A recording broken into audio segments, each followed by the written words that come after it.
Tie nye sure say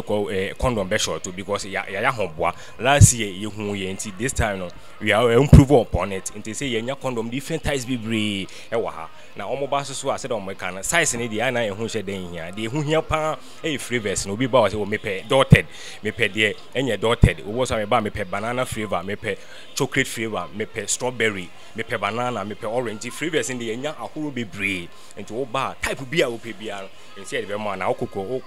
o beto use so wani beje ho pepepe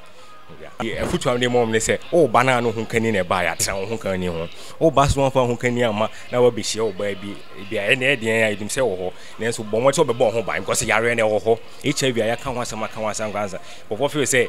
eni ho say e bi nchi wana wakọ hospital ko hu nkofo mo ba bi jinru na wo say HIV ni wo ho nti futu am de mom se mo ba no bo mo de so be bo ho ban so nko se wo ba say wo no ho kani ne be so anu atra ne ho agro bebre koso obetimi akọhwe na ede anije ene anuonyam abre nya na nyina akọ Easter na yebeba yebekọ na yede ahode na ekọ o ma mefa yare emfa enko medamasi